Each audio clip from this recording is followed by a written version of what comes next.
Hi guys and welcome back to the channel Deepak Yadav Education. Welcome to the daily current affairs of 30th of September 2021। तो guys आज है तारीख 30 सितंबर 2021 और है Thursday. आज की तारीख से जितने भी मोस्ट इंपॉर्टेंट करंट अफेयर्स बनेंगे उन सभी करंट अफेयर्स को हम लोग डिटेल में डिस्कस करेंगे। नाउ बढ़ते हैं आगे, एक बार देख लेते हैं कौन कौन से आर्टिकल्स का डिस्कशन करना है आज के इस वीडियो में। सबसे पहले आर्टिकल में हम बात करेंगे एक स्टेटमेंट के बारे में जो कि सुप्रीम कोर्ट ने दिया है। बहुत इंपॉर्टेंट आर्टिकल होगा जीएस पेपर 2 पॉलिटी के पर्सपेक्टिव से। यहाँ पे बात हो रही है government aid not a fundamental right. अब यहाँ पर हम बहुत कुछ जानेंगे, ये गवर्नमेंट एड क्या है, ये वाकई में किस चीज़ के ऊपर बात हो रही है, इन सब चीज़ों को हम लोग देखने वाले हैं। साथ ही साथ मैं आपको बता दूं ये जो डेली करंट अफेयर का वीडियो है ये मॉर्निंग में 5 बजे डेली बेसिस पर अपलोड हो जाता है। यहाँ पे हम लोग बहुत सारे आर्टिकल्स डिस्कस करते हैं डेली बेसिस पर जो कि यूपीएससी और स्टेट पीएससी के पर्सपेक्टिव से बहुत ज़्यादा इंपॉर्टेंट होते हैं और हर एक आर्टिकल को ऐसे डिस्कस करते हैं कि इसके रिगार्डिंग कोई भी अगर प्रीलिम्स और मेंस में क्वेश्चन आता है तो आप उसको आराम से सॉल्व कर पाओगे। तो आज के नेक्स्ट आर्टिकल में हम बात करेंगे डिफेंस इंडस्ट्रियल कॉरिडोर के बारे में। देखो आर्टिकल पुराना है लेकिन बहुत ज़्यादा इंपॉर्टेंट है, हमने इसको छोड़ दिया था लेकिन यहाँ पर हम लोग इसको बिल्कुल स्किप नहीं करने वाले हैं। तो यूपी के अंदर एक डिफेंस इंडस्ट्रियल कॉरिडोर को लेकर चर्चा हो रही है। क्या होता है डिफेंस इंडस्ट्रियल कॉरिडोर, इसके फीचर्स क्या होंगे, क्या फ़ायदे होगा, प्लस ऐसा कोई कॉरिडोर भारत में और है क्या, इसको भी हम लोग डिस्कस करेंगे मैप के थ्रू। यहाँ पर मैं आपको चीज़ों को अच्छे से बताऊंगा। उसके बाद आपको मालूम होगा हाल ही में यूनाइटेड नेशन जनरल असेंबली की अंदर यहाँ पर ये इवेंट हुआ। यहाँ पे बहुत सारे लीडर्स ने अपनी अपनी स्पीच दी। हमारे प्राइम मिनिस्टर ने भी जाकर यूएनजीए के अंदर स्पीच दी थी। इस स्पीच के अंदर क्या क्या हाईलाइट्स हैं वो बहुत इंपॉर्टेंट होंगे हमारे एग्जाम पर्सपेक्टिव से, उसको हम डिस्कस करेंगे। मेजर जो पॉइंट्स हैं उनको हम लोग यहाँ पर एनालाइज करने वाले हैं। उसके बाद नेक्स्ट आर्टिकल भी बहुत इंपॉर्टेंट होने वाला है इंटरनेशनल रिलेशंस के पर्सपेक्टिव से। देखो चाइना ने क्वेश्चन उठाया है इंडिया के अग्नि 5 मिसाइल प्रोजेक्ट के ऊपर। अब ये क्वेश्चन क्यों उठाया गया, प्लस यहाँ पर इंडिया का अग्नि 5 मिसाइल प्रोजेक्ट क्या है, ये अग्नि सीरीज क्या है, बहुत सारी इंपॉर्टेंट इन्फॉर्मेशन है। डेफिनेटली आपको कुछ नया यहाँ पर जानने को मिलने वाला है। उसके बाद हम यहाँ पे एक आर्टिकल डिस्कस करेंगे लॉर्ड नटराज के बारे में। अभी हाल ही में यूएस ने बोला कि हम लोग बहुत सारे जो हमारे आर्टिक्राफ्ट्स वहाँ पे हैं, बहुत पुराने आर्टिक्राफ्ट्स हैं, वो सब इंडिया को हैंडओवर किया जाएगा। तो उन आर्टिक्राफ्ट्स में एक जो मेजर आर्टिक्राफ्ट है वो है लॉर्ड नटराज। और लॉर्ड नटराज के बारे में यूपीएससी ने प्रीवियस ईयर में पहले भी क्वेश्चन पूछा है। मैंने द हिंदू एनालिसिस के अंदर डिस्कस किया था, आपको मालूम होगा अभी कुछ ही दिन हुए हैं। तो यहाँ पर ये बहुत इंपॉर्टेंट टॉपिक बन जाता है, इसको हम लोग डिटेल में डिस्कस करेंगे। उसके बाद राजाजी टाइगर रिजर्व चर्चा में है तो इसके बारे में आपको कुछ इंपॉर्टेंट चीज़ें बताऊंगा। प्रीलिम्स के पर्सपेक्टिव से बहुत इंपॉर्टेंट फैक्ट्स हैं। ओके तो बढ़ते हैं आगे। गाइस आगे बढ़ने से पहले अगर आप लोगों को इस लेक्चर का पीडीएफ चाहिए तो नीचे डिस्क्रिप्शन बॉक्स में आप सभी लोगों को टेलीग्राम का लिंक दिया गया है, वहां से जाकर आप लोग इस लेक्चर के पीडीएफ को डाउनलोड कर सकते हो। और ये है मेरी Instagram ID Deepak Yadav education, यहाँ पर जाकर फॉलो कर लेना और अपनी जितनी भी क्वेरीज है मुझसे आप लोग यहाँ पर पूछ सकते हो। बाय द वे दोनों ही चीज़ों का लिंक आपको नीचे डिस्क्रिप्शन बॉक्स में मिल जाएगा। साथ ही साथ यहाँ तक पहुँच गए तो वीडियो को लाइक ज़रूर कर देना। देखो 1 सेकंड लगेगा वीडियो लाइक करने में और यहाँ पर आपको वीडियो लाइक करने से मुझे बहुत ज़्यादा सपोर्ट मिलेगा। तो चलते हैं आगे। तो एक बार फटाफट रिवीजन करेंगे हमारे प्रीवियस डे करंट अफेयर के बारे में, क्योंकि आपको मालूम होगा ये सेशन हमारा यूनिक इसलिए क्योंकि हम लोग करंट इश्यूज़ तो डेली बेसिस पर डिस्कस करते ही हैं, साथ ही साथ जो हमने प्रीवियस डे में करंट अफेयर डिस्कस किए हैं उसका भी एनालिसिस एक बार रिवीजन कर लेते हैं। तो यहाँ पे हमने कल क्या क्या डिस्कस किया था रिवीजन करेंगे, साथ ही साथ बहुत सारे क्वेश्चन मैं आप लोगों से पूछने वाला हूँ जिसका आंसर आप लोगों को नीचे कॉमेंट सेक्शन में देना है जैसा आप लोग डेली बेसिस पर करते हो। तो पहला आर्टिकल कल हमने डिस्कस किया था, फर्स्ट इन पर्सन मीटिंग हुई है क्वाड कंट्रीज के बीच में। अब यहाँ पर पहली बार ऐसा हुआ था कि चारों कंट्री के जो लीडर्स हैं वो आपस में गए और यहाँ पर मीटिंग हुई। अब यहाँ पर क्वेश्चन पहला ये आता है, इस मीटिंग के अंदर यहाँ पर 3-4 मेजर पॉइंट्स है, यूनिक पॉइंट्स। देखो बहुत सारे टॉपिक के ऊपर डिस्कशन हुआ था लेकिन मैंने आपको कल समझाया था यूनिक पॉइंट्स कौन कौन से हैं। तो 3 से 4 वो यूनिक पॉइंट्स हैं जिनके ऊपर डिस्कशन किया है। वो क्या क्या मेजर मुद्दे हैं नीचे कॉमेंट सेक्शन में आपको बताना है। उसके बाद कल हमने डिस्कस किया था डार्क एनर्जी के बारे में। तो अभी यहाँ पर देखो डार्क एनर्जी के बारे में कोई भी हमारे पास इंफॉर्मेशन नहीं थी कि ये डार्क एनर्जी क्या है, इसको एनालिसिस करने के लिए कोई एक्सपेरिमेंट नहीं था। तो इटली में हाल ही में एक एक्सपेरिमेंट हुआ है, उसमें पता लगाया क्या कि डार्क एनर्जी होती है, इसको डिटेक्ट किया गया है। डार्क एनर्जी क्या होती है, डार्क मैटर क्या होता है, ये मैं ऑलरेडी कल आपको समझा चुका हूं बहुत ही ज्यादा डिटेल्ड मैनर में। अब यहां पर आपको सिर्फ और सिर्फ एक रिवीजन करवा रहा हूं, बहुत सारे क्वेश्चंस आप लोगों से पूछ रहा हूं ताकि आपका रिवीजन परफेक्टली हो सके। तो यहाँ पर क्वेश्चन यहाँ पे ये बनता है वो एक्सपेरिमेंट कौन सा है, उस एक्सपेरिमेंट का नाम मैंने आपको कल बताया था, उस एक्सपेरिमेंट का नाम क्या है जिससे यहाँ पर डार्क एनर्जी को डिटेक्ट किया गया।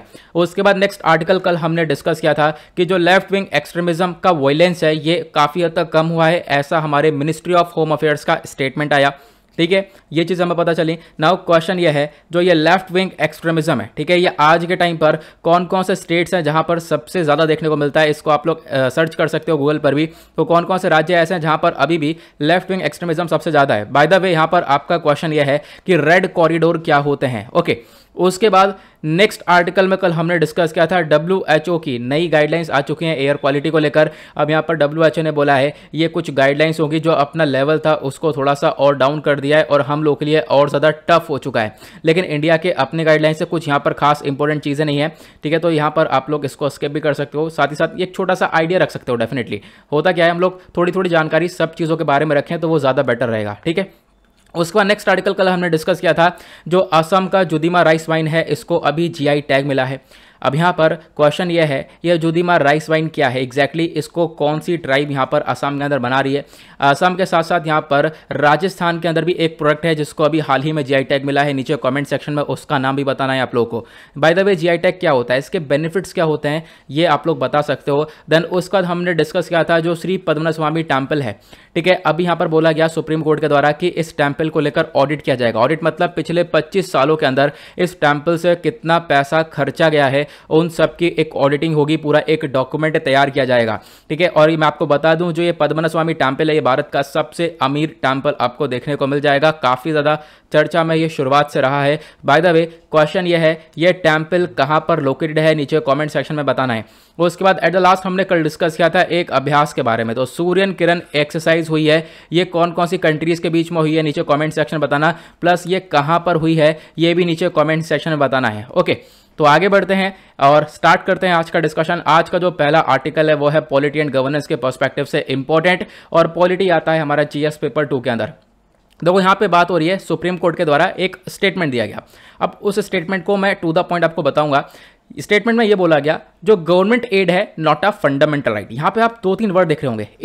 एड मतलब क्या होता है, किसी को रिलीफ देना, कुछ आप लोग अमाउंट प्रोवाइड करवा रहे हो, सरकार कुछ ना कुछ मदद दे रही है किसी को, ठीक है, तो वो एड के तौर पर देखा जाएगा। नाउ दूसरा क्वेश्चन ये आता है, ये एड किसको देती है सरकार। यहाँ पर बात करिए, देखो बहुत सारी जगह पर एड दिया जाता है, लेकिन यहाँ पर जो बात हो रही है वो हो रही है इंस्टीट्यूशंस की, जो एजुकेशनल इंस्टीट्यूशंस होते हैं, ऐसे एजुकेशनल इंस्टीट्यूशन जो कि माइनॉरिटीज से, जो राइट्स ऑफ माइनॉरिटीज होते हैं उनसे डील करते हैं। मतलब कि जैसे मदरसा वगैरह होता है, आप समझ गए होंगे, इनको यहाँ पे सरकार पैसा प्रोवाइड करवाती है। अब यहां पर क्या हुआ, इन इंस्टीट्यूशन के द्वारा क्या बोला गया कि देखो हमें सरकार के थ्रू लगातार हमें अमाउंट चाहिए। ये एक मुद्दा पहुंच गया सुप्रीम कोर्ट के अंदर, तो सुप्रीम कोर्ट ने बोला कि देखो ये जो गवर्नमेंट का एड देने का प्रोसेस है ना, ये कोई फंडामेंटल राइट नहीं है, यहाँ पे सरकार की मर्जी है, सरकार की पॉलिसी है, कभी बदल सकती है। सरकार चाहेगी तो एड देगी इन इंस्टीट्यूशन को, नहीं चाहेगी तो नहीं देगी। तो ये बेसिकली यहाँ पर सुप्रीम कोर्ट का स्टेटमेंट आया है कि जो इंस्टीट्यूशन है उसको यहाँ पर सरकार अगर चाहती है तो एड मिल जाएगा, नहीं चाहती तो नहीं मिलेगा। लेकिन यहाँ पर ये इंस्टीट्यूशन का फंडामेंटल राइट नहीं है कि उनको एड, ये जो रिलीफ है मिलेगा ही मिलेगा। इंस्टीट्यूशन इसका कोई क्वेश्चन नहीं उठा सकते हैं। इंस्टीट्यूशन जो एजुकेशनल इंस्टीट्यूशन है, कोई क्वेश्चन उठाकर सुप्रीम कोर्ट में नहीं पहुंच सकते हैं कि सरकार हम लोग को एड दे रही है, एड नहीं दे रही है, ठीक है। तो ये यहाँ पर बेसिकली क्वेश्चन है, तो ये यहाँ पर सुप्रीम कोर्ट ने क्लियर कर दिया है कि ये गवर्नमेंट के ऊपर डिपेंड करता है, ये गवर्नमेंट की पॉलिसी डिसीजन है, गवर्नमेंट जब चाहे इसको बदल सकती है, तो गवर्नमेंट के ऊपर ये डिपेंड करता है कि वो आपको एड देगी या नहीं देगी, ठीक है। तो ये यहाँ पर क्लियर हो चुका है, ठीक है। तो यहाँ पर आपको ध्यान देना है, जो इंस्टीट्यूशन है उसको यहाँ पर ये चीज़ें एक्सेप्ट करनी पड़ेंगी। प्लस साथ ही साथ यहाँ पर बताया गया कि अगर सरकार यहाँ पर डिनाई कर देती है कि हाँ किसी प्रकार की, किसी कारण की वजह से यहाँ पर क्या हो है कि ये जो एड वगैरह ये हम लोग इंस्टीट्यूशन को नहीं दे रहे हैं, तो यहाँ पर जो इंस्टीट्यूशन है इसका कोई क्वेश्चन नहीं उठा सकते हैं, ठीक है। यहाँ पर आप कह सकते हो ये एकदम प्रोसेस बताया गया। नाउ मैं आपको समझा देता हूँ कुछ फंडामेंटल राइट के बारे में। कुछ स्टैटिक पोर्शन है, आर्टिकल छोटा सा ही था, लेकिन यहाँ पर इंपॉर्टेंट हो सकता है, आपसे डायरेक्टली पूछा जा सकता है कि हाँ ये जो एक तरीके से हाल ही में चर्चा में था क्या कि राइट टू एड, क्या ये फंडामेंटल राइट है, तो आपको ध्यान रखना है नहीं, ये फंडामेंटल राइट नहीं है। अभी सुप्रीम कोर्ट ने इस चीज़ को क्लियर करा है। Okay, now basically fundamental right कहाँ से कहाँ तक तो आपको देखने को मिलेगा, आर्टिकल 14 से लेकर 32 तक आपको ये बेसिकली जो फंडामेंटल राइट्स देखने को मिल पाएंगे, ठीक है। उसके बाद यहाँ पे आपको मैं बता दूँ कि कुछ बदलाव इसके अंदर आपको करना है, वो बदलाव क्या क्या है नीचे कमेंट सेक्शन में आप बता सकते हो, वो बदलाव क्या हो सकता है इसके अंदर, ठीक है, क्या एरर यहाँ पर आपको नजर आ रहा है। सबसे पहले मैं आपको बता दूं, राइट टू इक्वालिटी आपको आर्टिकल 14 से लेकर 18 तक देखने को मिलेगा, राइट टू फ्रीडम 19 से लेकर 22 तक, राइट अगेंस्ट एक्सप्लॉयटेशन 23 से लेकर 24 तक, right to freedom of religion 25 से लेकर 28 तक, कल्चरल एजुकेशनल राइट्स 29 से 30 तक, और कॉन्स्टिट्यूशनल रेमेडीज आर्टिकल 32 के अंदर है। तो यहाँ पर आप देख सकते हो, आपने देखा 14 से 32 तक लगातार देखने को मिला, लेकिन 31 कहाँ है? तो देखो 31 को डिलीट कर दिया गया था। आपको मालूम होगा ओरिजिनल जो कॉन्स्टिट्यूशन था उसके अंदर जो आर्टिकल 31 है वो राइट टू प्रॉपर्टी था, लेकिन यहाँ पर क्या किया गया, 44 कॉन्स्टिट्यूशनल अमेंडमेंट एक्ट लाया गया 1978 में, और इस एक्ट के माध्यम से क्या करा गया, जो राइट टू प्रॉपर्टी आर्टिकल 31 को डिलीट कर दिया गया फंडामेंटल राइट से, और इस आर्टिकल 31 को लीगल राइट दिया कहां पर, article 300A in the part 12 of the constitution. तो आपको यहां पर यह ध्यान रखना है। अब यहाँ पर जो फंडामेंटल राइट है वो आपको स्क्रीन पर दिख रहे होंगे, तो यहाँ पर ये सिंपल सा क्लियर हो जाना चाहिए, कोई कंफ्यूजन नहीं पालनी चाहिए। एक स्टेटमेंट है छोटा सा जिसके बारे में आपको मालूम होना चाहिए। नाउ बढ़ते हैं आगे। अगला आर्टिकल डिफेंस सिक्योरिटी के पर्सपेक्टिव से इंपॉर्टेंट और डिफेंस सिक्योरिटी आता है जीएस पेपर 3 के अंदर। देखो बात हो रही है यूपी के अंदर अपकमिंग डिफेंस इंडस्ट्रियल कॉरिडोर के बारे में। ये कॉरिडोर क्या है इसको एनालाइज करेंगे, उससे पहले मैं आपको बता दूं ये द हिंदू का आर्टिकल आपको यहाँ पर ये नजर आ रहा होगा। तो हाल ही में हमारे प्राइम मिनिस्टर अलीगढ़ की विजिट पर गए थे, आपको मालूम होगा वहां पर जो महाराजा प्रताप सिंह है उनको एक तरीके से आप कह सकते हो कि उनके नाम पर जो एक यूनिवर्सिटी है उसका उद्घाटन किया गया। नाउ अब आप कह सकते हो कि साथ ही साथ वहाँ पे एक अनाउंसमेंट ये भी हो चुका था Uttar Pradesh defence industrial corridor के बारे में। तो ये Uttar Pradesh defence industrial corridor एक बहुत इंपॉर्टेंट रोल प्ले कर सकता है हमारे डिफेंस प्रोडक्शन के अंदर। देखो इसके बारे में जो अनाउंसमेंट है ना वो हमारे प्राइम मिनिस्टर ने साल 2018 में ही कर दिया था, एक यूपी इन्वेस्टर समिट हुआ था लखनऊ में तब। आज के टाइम पर एक आप कह सकते हो इंडस्ट्रियल कॉरिडोर ये उत्तर प्रदेश के अंदर है, दूसरा जो ये इंडस्ट्रियल कॉरिडोर है वो आपको तमिलनाडु के अंदर, उसके बारे में चर्चा देखने को मिलेगी। दोनों के बारे में आपको समझाऊंगा अच्छे से, तो ध्यान से सुनते रहना। इंडस्ट्रियल कॉरिडोर यहाँ पर कहाँ पर देखने को मिलेगा, तो ये उत्तर प्रदेश का मैप है। यहाँ पर आप लोग देख पा रहे होंगे बेसिकली 6 जगह हैं। अलीगढ़ से यहाँ पे कनेक्ट करेंगे आगरा को, आगरा से कनेक्ट कराया जाएगा लखनऊ को, लखनऊ से कानपुर, कानपुर से चित्रकूट, उसके बाद झांसी, देन उसके बाद आगरा, ये कनेक्ट किया जा रहा है। इन एरियाज को यहाँ पर ये डिफेंस एक तरीके से इंडस्ट्रियल कॉरिडोर बोला गया है। ओके नाउ आप कह सकते हो जो कॉरिडोर है इसका फायदा क्या होगा। देखो इसका फायदा ये होगा कि लगभग बहुत ज़्यादा एक तरीके से हम लोग डिफेंस प्रोडक्शन को अपने कंट्री के अंदर बढ़ाएंगे। डिफेंस प्रोडक्शन को यानी जो डिफेंस इक्विपमेंट्स है उसको ज़्यादा से ज़्यादा प्रोड्यूस किया जाएगा। प्रोड्यूस करने के बाद जो हमारा यूज़ होगा हम लोग उसको यूज़ करेंगे, साथ ही साथ और भी हम लोग एक्सपोर्ट भी कर सकते हैं, एक्सपोर्ट करके उससे पैसा भी कमा सकते हैं। नाउ ये जो डिफेंस इंडस्ट्रियल कॉरिडोर है यूपी का, इसके बारे में आपको बता दूं तो मैंने आपको दिखा दिया है। ये इन एरियाज़ के होकर यहाँ पर लाइन आपको देखने को मिल पाएगी। इन एरियाज़ को कनेक्ट किया गया है। कौन कौन से एरियाज है अभी आप लोगों ने मैप में देखा। नाउ एक नोडल एजेंसी है जो ये सारा काम कर रही है। इस पूरे प्रोजेक्ट को एग्जीक्यूट करने का काम के पीछे कौन सी बॉडी है, तो वह उपेडा। आपको ध्यान रखना है Uttar Pradesh expressway industrial development authority, यही यहां पर इस पूरे के पूरे प्रोजेक्ट को एग्जीक्यूट करती हुई नजर आएगी। यहाँ पर बेसिकली हमारा मेन मकसद है हम अपने कंट्री के अंदर डिफेंस मैन्युफैक्चरिंग पूरी तरह से हब बना सके, यहाँ पर ज़्यादा से ज़्यादा डिफेंस प्रोडक्शन हो सके। और इसी के तौर पर यहाँ पर सिंगल विंडो अप्रूवल लाया गया। मतलब कि देखो एक निवेश मित्र पोर्टल था जिसको लॉन्च किया हमारी उत्तर प्रदेश की सरकार ने, और इस पोर्टल के अंदर यह है कि आप डायरेक्टली इन्वेस्ट कर सकते हो। सिंगल विंडो अप्रूवल मतलब एक बार यहाँ पर आप वन टाइम इन्वेस्टमेंट भी कर सकते हो। प्लस यहाँ पर हमने देखा कि हैवी कनेक्टिविटी आपको देखने को मिलेगी। 4 लेन की यहाँ पे रोड से कनेक्टिविटी इन 6 के 6 शहरों के अंदर आपको ये देखने को मिल जाएगी। ये हमारा डिफेंस इंडस्ट्रियल कॉरिडोर है। इसके यहाँ पर आप देख पाओगे रीजंस क्या है, क्योंकि यूपी के अंदर आप ये कॉरिडोर बना रहे हो। तो यूपी के अंदर बनाने का रीज़न क्या है, देखो यूपी के अंदर बनाने का पहला रीज़न यह है कि उत्तर प्रदेश भारत का चौथा सबसे बड़ा राज्य है, ठीक है। तीसरा अगर हम बात करें इकोनॉमी के मामले में सबसे बड़ा है, और उसके बाद यहाँ की जो जनसंख्या है वो भी बहुत ज़्यादा है, लगभग 200 मिलियन से ज़्यादा की पॉपुलेशन देखने को मिलेगी। यूपी के पास लगभग आप कह सकते हो जो लेबर फोर्स है वो भी बहुत ज़्यादा है, इनका यूज़ किया जा सकता है। अब आप देख रहे होंगे लेबर फोर्स का इस्तेमाल किया जाएगा तो इससे कहीं ना कहीं जो एम्प्लॉयमेंट वगैरह है, रोजगार वगैरह वो भी बढ़ता हुआ नजर आएगा जैसे जैसे हम लोग डिफेंस टेक्नोलॉजी के मामले में आगे बढ़ेंगे। उसके बाद यहाँ पर बोला गया ये जो राज्य है साथ ही साथ ये रैंक करता है पहले नंबर पे माइक्रो स्मॉल मीडियम एंटरप्राइज में। यहाँ पे आप कह सकते हो कि इसकी रैंकिंग काफ़ी अच्छी है। जो छोटे छोटे एंटरप्राइजेस है वो यहाँ पे आपको काफ़ी हद तक देखने को मिलेंगे, तो काफ़ी हद तक हेल्प मिल सकती है इस प्रोजेक्ट के अंदर अगर हम लोग इसको यूपी में लगाते हैं। तो दैट इज़ वाई ये रीज़न है कि यूपी के अंदर आपको ये डिफेंस कॉरिडोर देखने को मिलेगा। उसके बाद हम बात करते हैं डिफेंस कॉरिडोर एग्जैक्टली क्या होता है। तो देखो डिफेंस कॉरिडोर बेसिकली एक रूट है, एक पाथ है जहां पर डोमेस्टिक प्रोडक्शन होगा डिफेंस इक्विपमेंट का, जो कि मैंने अभी आपको बताया था। यानी कि जो भी डिफेंस इक्विपमेंट होंगे उन सब का प्रोडक्शन किया जाएगा, और ये production public sector, private sector, जो एमएसएमईज हैं ये आपस में मिलकर करेंगी। और फिर उसके बाद होगा क्या, इंडिया इसके मामले में सेल्फ रिलायंट बनेगा, मतलब इंडिया अपने पैर पर खड़ा हो रहा है। प्लस क्योंकि आज के टाइम पर हम लोग बहुत सारी कंट्री से इन डिफेंस प्रोडक्ट्स को खरीदते हैं, इन डिफेंस इक्विपमेंट्स को खरीदते हैं, आपको मालूम होगा रशिया के ऊपर काफ़ी हद तक हम डिपेंडेंट हैं, फ्रांस के ऊपर डिपेंडेंट हैं, यूएस के ऊपर डिपेंडेंट हैं। तो यहाँ पर जब हम अपने कंट्री के अंदर प्रोडक्शन बढ़ाएंगे तो ये इन कंट्रीज़ के ऊपर से डिपेंडेंसी हमारी खत्म हो जाएगी, प्लस हमारे कंट्री के अंदर प्रोडक्शन के साथ साथ हमारे कंट्री में ही एम्प्लॉयमेंट जनरेशन भी होगा। तो एक से बहुत सारे यहाँ पर और भी फायदे देखने को मिल सकते हैं इस पूरे के पूरे कॉरिडोर के थ्रू। तो ये इसके कुछ फायदे वगैरह हैं जो कि आप लोग ध्यान रख सकते हो। उसी प्रकार से आपको मालूम होगा तमिलनाडु डिफेंस इंडस्ट्रियल कॉरिडोर भी, एक तो यूपी डिफेंस इंडस्ट्रियल कॉरिडोर आपको पता चल गया, ये अपकमिंग है, इसके ऊपर काम चल रहा है। अब दूसरा होगा तमिलनाडु डिफेंस इंडस्ट्रियल कॉरिडोर, ये आप देख सकते हो इसका उद्घाटन हो चुका था साल 2019 में।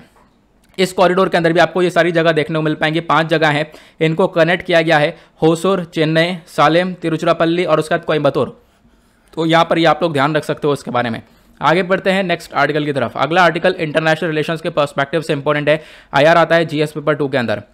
हमारे प्राइम मिनिस्टर ने हाल ही में यूनाइटेड नेशन जनरल असेंबली में एक स्पीच दी है। उस स्पीच के जो की पॉइंट्स हैं, मेजर पॉइंट्स हैं, उनको हम लोग देखने वाले हैं, बहुत इंपॉर्टेंट है एग्जाम के लिए। आर्टिकल इंडियन एक्सप्रेस से लिया गया है, यहाँ पे आप लोग देख पा रहे होंगे। न्यूज़ में क्यों है, क्योंकि हाल ही में हमारे प्राइम मिनिस्टर ऑफ इंडिया पहुंच गए 76वें यूनाइटेड नेशन जनरल असेंबली की मीटिंग में और वहाँ पर ये सब कुछ हुआ। देखो बहुत सारे टॉपिक्स के ऊपर डिस्कशन किया गया है, कोविड-19 और भी वेरियस टॉपिक्स हैं, सब कुछ डिस्कस करेंगे। लेकिन उससे पहले आप लोग को जान लेना चाहिए ये United nation general assembly exactly क्या है, जहाँ पर ये स्पीच दी गई।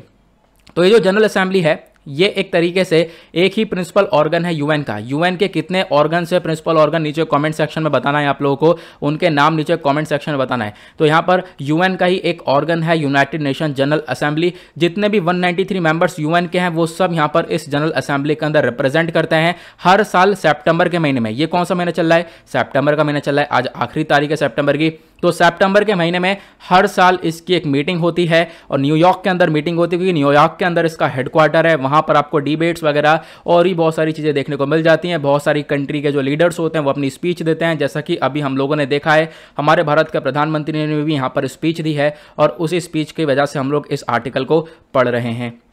ना अगर हम बात करें, बहुत सारा डिस्कशन होता है इंपॉर्टेंट इश्यूज़ के ऊपर, जो इंपॉर्टेंट क्वेश्चंस होते हैं उनके ऊपर डिसीजन लिया जाता है, जैसे कि पीस एंड सिक्योरिटी हो गया या किसी नए मेंबर को एडमिट करना है, उनका एडमिशन करना है, तो इस चीज़ के ऊपर डिसीजन लिया जाता है। जो डिसीजन है वो सिंपल मेजोरिटी से भी होता है, लेकिन जहाँ जहाँ पर इंपॉर्टेंट डिसीजन होते हैं वहाँ पर आप कह सकते हो और भी हार्ड मेजोरिटी यहाँ पर देखी जाती है। उसके बाद आज के टाइम पर यूनाइटेड नेशन जनरल असेंबली के अंदर प्रेसिडेंट कौन है, देखो जो भी प्रेसिडेंट होता है वो 1 साल के लिए इलेक्ट किया जाता है। और हाल ही में जो मालदीव्स के फॉरेन मिनिस्टर हैं अब्दुल्ला शाहिद, इनको इलेक्ट किया गया है president of the 76th session of UNGA. तो यूएनजीए के 76 सेशन के प्रेसिडेंट कौन थे, तो वो थे मालदीव्स के foreign minister Abdulla Shahid. Okay now अब हम बात करेंगे हमारे प्राइम मिनिस्टर ने क्या क्या बातें बोली हैं इस स्पीच के अंदर। देखो ये पूरी की पूरी स्पीच यूट्यूब पर अपलोडेड है, ठीक है, जो नरेंद्र मोदी नाम का चैनल है वहां पर आपको ये पूरी स्पीच देखने को मिल जाएगी, वहां पर भी आप लोग इसको सुन सकते हो। बट उससे पहले यहाँ पर छोटी छोटी हम की हाईलाइट्स को देखेंगे। सबसे पहला टॉपिक हमारे प्राइम मिनिस्टर के द्वारा उठाया गया थ्रेट ऑफ टेररिज्म, जो आतंकवाद है उसका बहुत बड़ा खतरा आज के टाइम पर हमारे कंट्री के अंदर प्लस दुनिया भर में बढ़ रहा है। टारगेट किया गया अफगानिस्तान को, ठीक है, अफगानिस्तान में आपको मालूम ही होगा अफगानिस्तान के अंदर जो टेररिज्म वगैरह है वो आज के टाइम पर बहुत ज़्यादा बढ़ चुका है।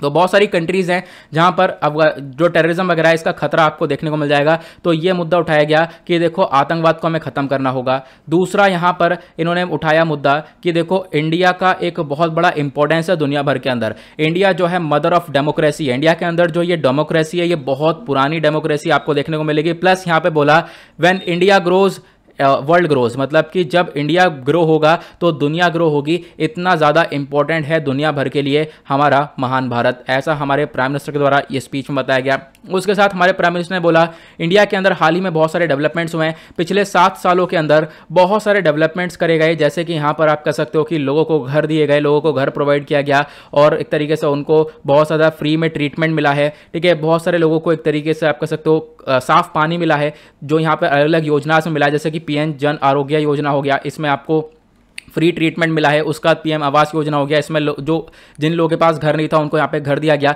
उनके सरों पे छत प्रोवाइड करवाई गई। उसके बाद यहाँ पर जल जीवन मिशन से जो है लोगों के घरों में पानी प्रोवाइड किया गया, साफ पानी प्रोवाइड किया गया, ऐसा हमारे प्राइम मिनिस्टर ने स्टेटमेंट दिया। उसके साथ प्राइम मिनिस्टर ने बोला देखो इंडिया जो है दुनिया की पहली डीएनए वैक्सीन बना चुका है, ठीक है। अभी तक वैक्सीन जो थी वो एमआरएनए वैक्सीन थी, अब यहाँ पर इंडिया डीएनए वैक्सीन बना चुका है और इस वैक्सीन को 12 साल से ऊपर वाले सभी लोग लगा सकते हैं। इसका एक फायदा यह है। उसके बाद इंडिया ने यह भी बोला कि देखो आज के टाइम पर भारत फोकस रख रहा है ग्रीन एनर्जी के ऊपर और इंडिया आने वाले टाइम पर दुनिया का सबसे बड़ा ग्रीन हाइड्रोजन हब होने वाला है। हम लोग एक तरीके से रिन्यूएबल एनर्जी के ऊपर बहुत ज़्यादा फोकस कर रहे हैं। हमारा गोल यह है कि आने वाले टाइम पर 450 गीगावाट तक की रिन्यूएबल एनर्जी को हम लोग यहाँ पर अचीव कर सकें। उसके बाद एट द लास्ट चाइना का एक तरीके से चाइना का जो भी एग्रेशन है उसको टैकल किया जाएगा। यहाँ पर इंडिया ने एक और मुद्दा रखा, इंडिया आने वाले टाइम पर अपनी मैरीटाइम सिक्योरिटी को और ज़्यादा मजबूत करने वाला है और उसको और ज़्यादा मजबूत करना भी चाहिए, क्योंकि आज के टाइम पर चाइना का एक्सपेंशन बहुत ज़्यादा देखने को मिलेगा। चाइना अपना रोल बढ़ाता जा रहा है, इस वजह से चाइना को टैकल करने के लिए हमें और अच्छे से काम करना पड़ेगा। ये टॉपिक भी उठाया गया हमारे प्राइम मिनिस्टर के द्वारा। उसके बाद बात करेंगे नेक्स्ट आर्टिकल की। अगला आर्टिकल आईआर के पर्सपेक्टिव से इंपॉर्टेंट है और आईआर अगेन आता है जीएस पेपर 2 के अंदर। यहाँ पे बात हो रही है, चाइना ने क्वेश्चन उठाया इंडिया के अग्नि 5 मिसाइल प्रोजेक्ट के बारे में। अब यहाँ पर ये क्वेश्चन क्या उठाया गया, क्यों उठाया गया, सब कुछ डिस्कस करेंगे। तो चाइना रेटल्ड विद इंडियाज अग्नि 5 प्रोजेक्ट या अग्नि 5 मिसाइल। द हिंदू का आर्टिकल आप लोग यहाँ पर देख पा रहे होंगे। तो हाल ही में ये सारी चीज़ें देखने को मिली। न्यूज़ क्या है सब कुछ आपने देख लिया, न्यूज़ क्यों है चर्चा में ये भी आपने जान लिया। अब यहाँ पर एक चीज़ की और चर्चा हो रही है, वो है यूएनएससी रिजोल्यूशन 1172। ये 1172 वाला रिजोल्यूशन है, एक तरीके से इसको इशू किया गया था जब इंडिया ने 1998 में एक न्यूक्लियर टेस्ट किया था। तो यहाँ पर इसका क्या इंपॉर्टेंस है ये भी आप लोग आगे समझने वाले हो, लेकिन उससे पहले आपको अग्नि 5 मिसाइल्स के बारे में समझना होगा। चाइना आज के टाइम पर डर रहा है, वो क्या है कि इंडिया जो है अपने न्यूक्लियर पावर कैपेबिलिटी को और ज़्यादा इंक्रीज कर रहा है, इस वजह से यहाँ पर चाइना क्वेश्चन उठाता हुआ नजर आएगा। अग्नि 5 मिसाइल के बारे में अगर हम बात करें तो अग्नि 5 मिसाइल एक most advance surface to surface ballistic missile है। बैलिस्टिक मिसाइल यहाँ पर सरफेस टू सरफेस इस प्रकार से यहाँ से आप छोड़ोगे इस मिसाइल को तो वो ऐसे जाएगी और ऐसे जाकर अपने टारगेट पर हिट करेगी, ठीक है। तो बैलिस्टिक मिसाइल का पाथ कुछ इस प्रकार से होता है।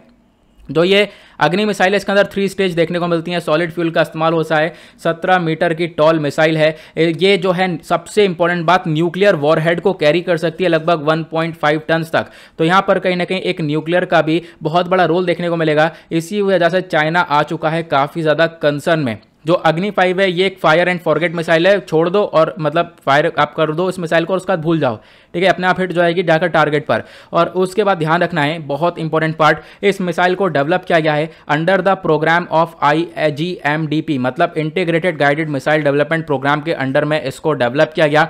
नाउ क्वेश्चन यह है ये प्रोग्राम एग्जैक्टली क्या है। तो देखो इस प्रोग्राम का जो शुरुआत है वो डॉक्टर APJ अब्दुल कलाम जी के द्वारा करी गई थी, ठीक है, और इन्होंने मिसाइल टेक्नोलॉजी को आगे बहुत ज़्यादा बढ़ाया है, इसी वजह से इनको मिसाइल मैन भी बोला जाता था। और आप कह सकते हो कि इन्होंने इसी प्रोग्राम के अंडर में लगभग 5 मिसाइल्स को डेवलप करा। 5 मिसाइल का नाम आप बहुत इजीली याद रख सकते हो। पटना इसका नाम है, पृथ्वी, अग्नि, त्रिशूल, नाग और आकाश, ये 5 मिसाइल आपको देखने को मिलेंगी। तो ये इसके बारे में आपको ध्यान रखना है ना। वो हम बात करें अग्नि मिसाइल के बारे में, तो यहाँ पर आप देख पा रहे होंगे अग्नि 1, अग्नि 2, अग्नि 3, अग्नि 4, अग्नि 5 और अग्नि प्राइम मिसाइल आपको देखने को मिलेगा। ये सारे स्टेजेस हैं और इनकी अलग अलग रेंज है। ये 700 से 800 किलोमीटर के बीच में मतलब इसकी रेंज है। उसके बाद जो अग्नि 2 है इसकी रेंज 2000 किलोमीटर की है, जो 3 है उसकी 2500 किलोमीटर की है, 4 है उसकी 3500 किलोमीटर की है। यहाँ पर आप देख पाओगे 5 है उसकी 5000 किलोमीटर की रेंज देखने को मिलेगी।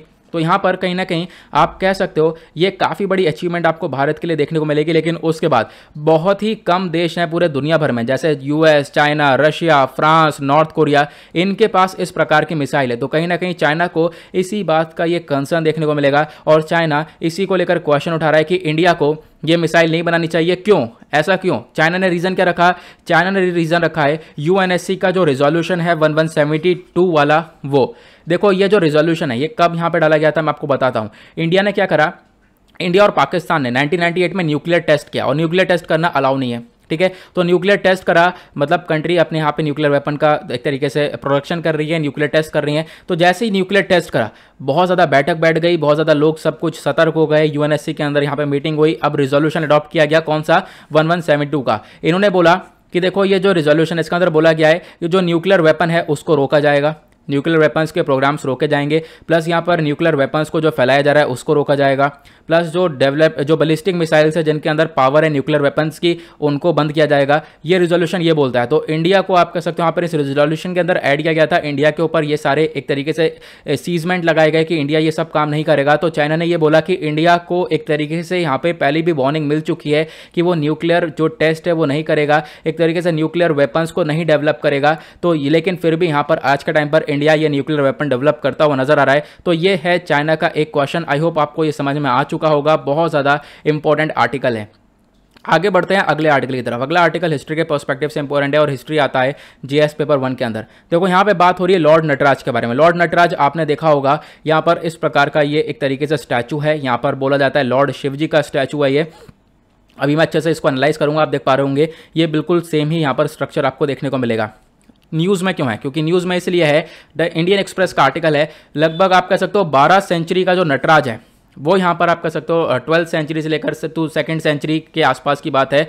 जो यूएस ने जितने भी यहाँ पर आप कह सकते हो 157 एंटीक्स हैं, 57 एक तो हमारे पास बहुत पुराने हमारे स्ट्रक्चर्स हैं, हमारे बहुत पुराने स्टैचूज़ हैं, वो सब इंडिया को हैंडओवर करा जाएगा। ऐसा आपको यूएस का स्टेटमेंट देखने को मिलेगा। ये जो आइटम्स हैं इनको चोरी किया गया था इंडिया से, इनको स्मगल किया गया था भारत से, ठीक है। एक टाइम पर इन सबको स्मगल किया गया, लगभग आप कह सकते हो 11 से 14 सेंचुरी के आसपास। तो इन सबको वापस से इंडिया को हैंडओवर करा जाने वाला है। यहाँ पे आप देख सकते हो कि ये सारे स्कल्पचर्स यहाँ पे आपको नजर आ रहे होंगे। लगभग 157 ये एंटीक पीसेस हैं या फिर एंटीक्स हैं, ओके। ये यहाँ पर बोला गया है। इसके अंदर से टेराकोटा ही बहुत सारे जो मिट्टी से बने हुए स्ट्रक्चर है वो भी हैं, प्लस यहाँ पे तलवार भी है और ही बहुत सारी चीज़ें हैं, जिसमें से सबसे मोस्ट पॉपुलर है वो है ब्रॉन्ज स्ट्रक्चर, जो नटराज का स्ट्रक्चर है। नटराज ये है और नटराज का रिगार्डिंग पहले भी क्वेश्चन पूछा गया है। तो नटराज क्या है, इसी वजह से यहाँ पर इस आर्टिकल को डिस्कस किया जा रहा है। तो Nataraja lord of the dance आपको देखने को मिलेगा, एक डांसिंग वे में स्टैचू देखने को मिलेगा। ये हिंदू गॉड शिवा का स्टैचू यहाँ पर आपको देखने को मिलेगा, ठीक है। यहाँ पर ये देख पा रहे होंगे दोनों ही बिल्कुल एक सेम से एक तरीके से स्ट्रक्चर देखने को मिल जाएंगे। अब यहाँ पर हम लोग इस स्टैचू के बारे में अगर हम बात करें तो देखो इसका बहुत ज़्यादा इंपॉर्टेंस है, चोला स्कल्पचर के अंदर इंपॉर्टेंस है, प्लस यहाँ पर इस स्टैचू के जो भी यहाँ पर फीचर्स है वो बताए गए। इस स्टैचू का जो अपर राइट हैंड है, मतलब सीधा हाथ है, इसके यहाँ पर इस वाले हाथ में आपको डमरू देखने को मिलेगा, ठीक है। यहाँ पर आप लोग देख सकते हो कि यहाँ पर भी जो स्ट्रक्चर है यहाँ पर भी आपको हाथ में डमरू देखने को मिल जाएगा। तो डमरू है जिसको ड्रम यहाँ पे बोला गया है। ये बोला गया कि इस ड्रम से ही दुनिया बनी है, ठीक है। इस डमरू से यहाँ पर एक क्रिएशन हो रहा है, दुनिया यहाँ पर पूरी बनी है। उसके बाद जो अपर लेफ्ट हैंड है, यहाँ पर आप दूसरा हाथ देख रहे होंगे, इसमें फायर है, ठीक है, एटर्नल फायर, इसमें आग जलती हुई नजर आ रही है। ये बोला जा रहा है ये डिस्ट्रक्शन है। एक तरफ से दुनिया बनी है तो दूसरी तरफ से यहाँ पर डिस्ट्रक्शन भी आपको ये देखने को मिल जाएगा, ऐसा स्ट्रक्चर में बताया गया।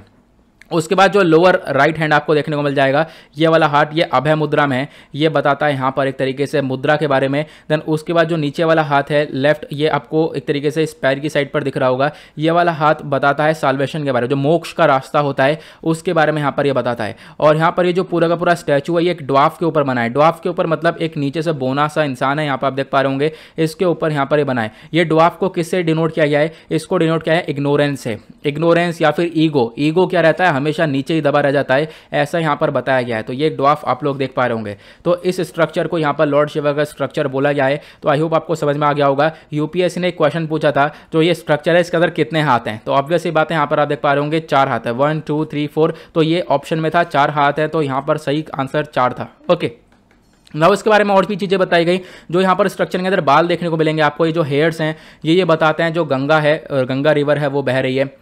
प्लस उसके बाद ये स्ट्रक्चर आधा फीमेल है और आधा मेल है, तो इसको वजह से यहाँ पर इसको अर्धनारेश्वर यहाँ पर स्ट्रक्चर बोला गया है, ठीक है। उसके बाद यहाँ पर देखो ये चीज़ बताई, क्योंकि एक कान में ईयरिंग से एक कान में ईयरिंग नहीं है, ऐसा भी यहाँ पर देखने को मिला है। तो इस वजह से आधा फीमेल आधा मेल स्ट्रक्चर है, इस वजह से अर्धनारेश्वर यहाँ पर स्ट्रक्चर बोला गया है। प्लस यहाँ पर जो स्नेक देखने को मिलेगा, यहाँ पर गले में स्नेक भी है, यहाँ पर आप देख पा रहे होंगे। एग्जैक्टली इसको मैं दिखाता हूँ, तो गले में यहाँ पर स्नेक भी आपको देखने को मिल जाएगा। जो ये स्नेक है क्या डिनोट करता है? ये डिनोट करता है कि ह्यूमंस के अंदर एक कुंडलिनी पावर होती है, ठीक है, जो कि यहाँ पर कॉन्शियसनेस को एक तरीके से डिनोट करती है कि हाँ उसके अंदर बहुत ज़्यादा कॉन्शियसनेस की पावर है। तो ये कुछ चीज़ें जो कि आप लोग यहाँ पर ध्यान रख सकते हो। आप आर्ट एंड कल्चर जब पढ़ोगे तो उसमें आपको यहाँ ध्यान में देखने को मिलेगा। तो ये एक तरीके से आइडिया रखना काफ़ी हद तक ज़रूरी है, क्योंकि प्रीलिम्स में डेफिनेटली फिर से क्वेश्चंस बन सकते हैं। उसके बाद आज का लास्ट आर्टिकल बात करता है एनवायरमेंट के पर्सपेक्टिव से, और एनवायरमेंट आता है जीएस पेपर 3 के अंदर। देखो यहाँ पर बात हो रही है राजाजी टाइगर रिजर्व के बारे में। राजाजी टाइगर रिजर्व चर्चा में आ गया है, तो इसको हम लोग डिस्कस करेंगे इस टाइगर रिजर्व के बारे में। सुप्रीम कोर्ट ने यहाँ पर एक तरीके से सुप्रीम कोर्ट का पैनल है, उसने यहाँ पर क्लियरेंस दिया एक रोड के बारे में, एक रोड को क्लियरेंस दिया है राजाजी टाइगर रिजर्व में। इस वजह से चर्चा में आर्टिकल हमारे लिए इंपॉर्टेंट नहीं है। इंपॉर्टेंट ये टाइगर रिजर्व बहुत ज़्यादा इंपॉर्टेंट है। तो टाइगर रिजर्व पहले लगभग काफ़ी टाइम पहले चर्चा में था, हमने डिस्कस भी किया था। इसकी लोकेशन क्या है, तो लोकेशन है हरिद्वार में, उत्तराखंड में। ये लोकेशन इसकी देखने को मिलेगी। यहाँ पर यह टाइगर रिजर्व लोकेटेड है, प्लस यहाँ पर ये राजाजी नेशनल पार्क का ही एक छोटा सा पार्ट है, ये भी आपको ध्यान रखना है। इसका बैकग्राउंड समझेंगे तो ये जो राजाजी नेशनल पार्क है, इस पार्क को बनाया गया था 1983 में, ठीक है। उसके बाद यहाँ पर ये जो नाम राजाजी कैसा आया, तो यहाँ पर ये नाम आया एक फेमस फ्रीडम फाइटर के ऊपर। तो एक फेमस फ्रीडम फाइटर थे राजा गोपालाचारी, तो इनके नाम पर राजाजी, देखो ये राजाजी के नाम से जाने जाते थे, तो इस वजह से ये जो नेशनल पार्क है इसका नाम भी रखा गया राजाजी। तो आपसे क्वेश्चन बन सकता है राजाजी टाइगर रिजर्व, ये जो राजाजी है ये किससे डिनोट किया गया है, तो एक फ्रीडम फाइटर थे हमारे। साथ ही साथ ध्यान रखना है कि देखो इसको टाइगर रिजर्व डिक्लेयर किया गया साल 2015 में, और यहाँ पर ये हमारे कंट्री का 48वां रिजर्व बन गया है। आज के टाइम पर टोटल कितने टाइगर रिजर्व्स हैं नीचे कमेंट सेक्शन बताना है आपको हमारे भारत के अंदर। उसके बाद देखो इस टाइगर रिजर्व के फीचर्स क्या हैं। देखो यहाँ पे बहुत सारा फ्लोरा पाया जाता है, फ्लोरा के साथ साथ बहुत सारा फौना भी है। फ्लोरा मतलब यहाँ पे बहुत सारे पेड़ पौधे पाए जाते हैं, फौना मतलब बहुत अलग अलग प्रकार के जानवर पाए जाते हैं। पेड़ पौधों की बात करें तो यहाँ पर वेजिटेशन काफ़ी बेहतर है, प्लस यहाँ पर बहुत सारे साल वगैरह जो कि हम लोग शोरिया रोबस्टा इसकी साइंटिफिक नेम है, ये एक ट्री स्पीशी पाई जाती है। बहुत सारे पेड़ पौधे हैं। प्लस फौना की बात करें तो जानवर के अंदर लगभग 50 प्रजातियां मैमल्स की पाई जाती हैं। Tiger, elephant, leopard, Himalayan black bear, sloth bear, jackal, hyena, spotted deer, sambar, barking deer, nilgai, monkeys, ये सब आपको जानवर यहाँ पर देखने को मिल जाते हैं। रिवर्स की बात करें तो इस पार्क से गंगा और जो सोंग रिवर है वो फ्लो करती है, बताया गया। अब यहाँ पर उत्तराखंड का मैंने आपको मैप दिखा दिया है। उत्तराखंड के अंदर बहुत सारे नेशनल पार्क और सेंचुरीज देखने को मिल जाएगी, यहाँ पर सब कुछ डिनोट कर रखा है। बात करते हैं राजाजी वाले की, तो ये आपको राजाजी नेशनल पार्क यहाँ पर देखने को मिलेगा। राजाजी नेशनल पार्क का एक छोटा सा पार्ट है राजाजी टाइगर रिजर्व, तो इसी के बारे में चर्चा हो रही है, यहीं पर ये लोकेटेड है। प्लस उसके बाद यहाँ पे अलग अलग और भी डिनोट करे गए, इस मैप को आप लोग देख सकते हो, क्योंकि PDF ये आपको नीचे डिस्क्रिप्शन बॉक्स में टेलीग्राम पर मिल जाएगा, वहां से आप लोग डाउनलोड कर सकते हो। देखो उत्तराखंड के अंदर आज के टाइम पर और भी बहुत सारे प्रोटेक्टेड एरियाज है, वो कौन कौन से हैं, वो है जिम कॉर्बेट नेशनल पार्क, बहुत ज़्यादा पॉपुलर है। ये पहला नेशनल पार्क है भारत का, ठीक है, बहुत इंपॉर्टेंट चीज़ है। पहला नेशनल पार्क कौन है भारत का, वो है जिम कॉर्बेट नेशनल पार्क। उसके बाद यहाँ पर valleys of flowers national park है। नंदा देवी नेशनल पार्क, इसको यूनेस्को वर्ल्ड हेरिटेज साइट मिला हुआ है, ये भी एक प्रोटेक्टेड एरिया के अंदर काउंट होता है। उसके बाद गोविंद पाशु विहार नेशनल पार्क एंड सेंचुरी है, ये भी एक प्रोटेक्टेड एरिया के अंदर काउंट होता है। उसके बाद गंगोत्री नेशनल पार्क है, नंदौर वाइल्ड लाइफ सेंचुरी है। ये सारे जो पार्क्स हैं या फिर एरियाज हैं, ये सब प्रोटेक्टेड एरियाज हैं उत्तराखंड के, ये आपको ध्यान रखना है। ओके, तो गाइज इसी के साथ करते हैं लेक्चर को समाप्त। आई होप आप सभी लोगों को सारे आर्टिकल्स अच्छे से क्लियर हो गए होंगे। नाउ मिलते हैं आप लोगों से नेक्स्ट वीडियो में। आज के लिए bye bye, have a nice day, thank you and Jai Hind.